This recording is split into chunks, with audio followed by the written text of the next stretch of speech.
Thank you, Mr. Chair, and thanks to our witnesses today for being here. This is a really important topic, as you can tell by the attendance at this committee.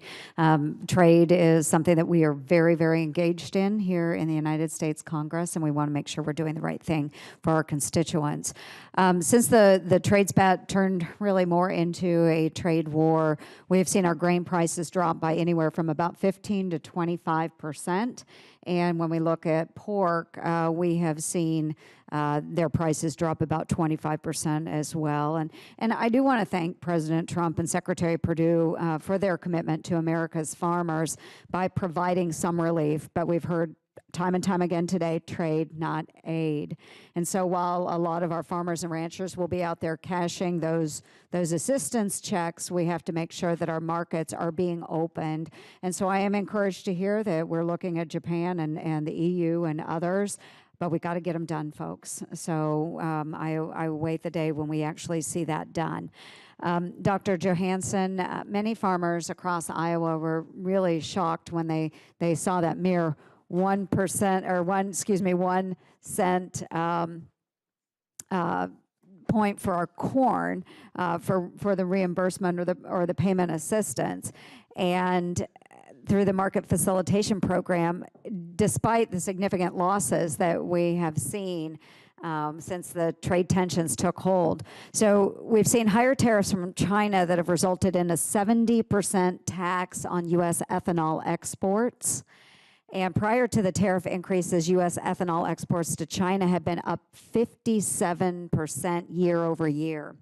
U.S. ethanol is now essentially shut out of a growing market while China is transitioning to E10. So we are really missing out in that area. So can you walk me through how the USDA arrived at the payment rate for those corn farmers?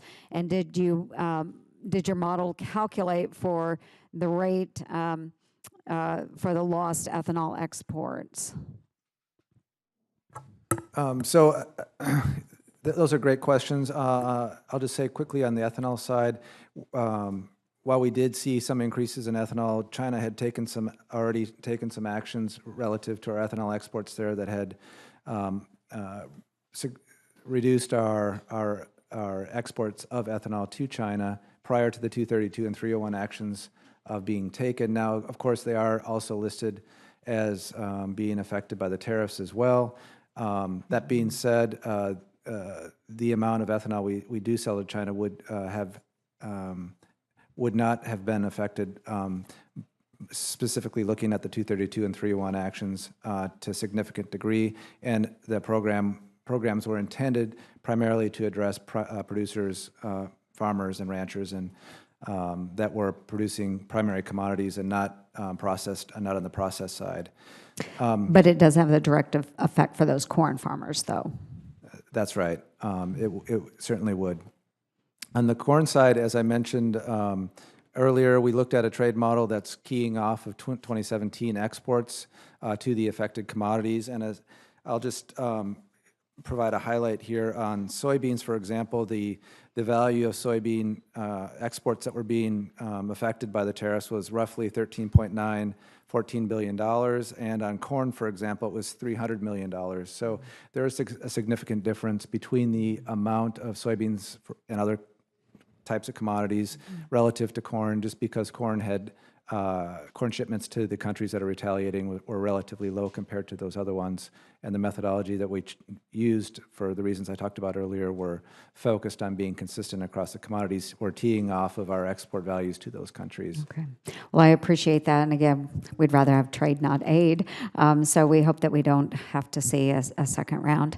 Mr. Dowd, just very briefly, I met with some pork producers from Iowa yesterday, and they are encouraged by the administration's announcement regarding the modernized trade agreement with Mexico. And we are a large exporter of pork to Mexico. And so hog prices are at a 15-year low. And what approach are we using to alleviate this pressure on the pork producers?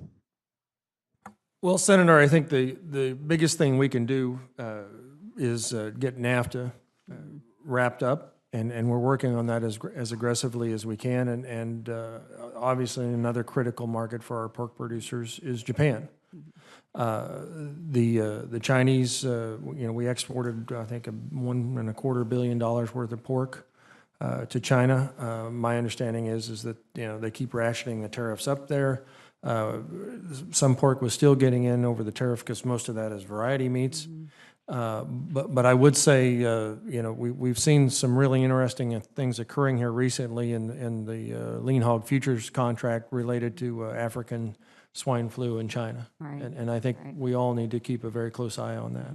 We certainly do. And just in wrapping up, Mr. Chair, I was on the production floor of a meat processor, a pork processor in Iowa just a few weeks ago, and they are currently throwing away some very valuable organs that are normally imported to China, but because of the tariffs, all of that is going to rendering. So very unfortunate situation for those producers.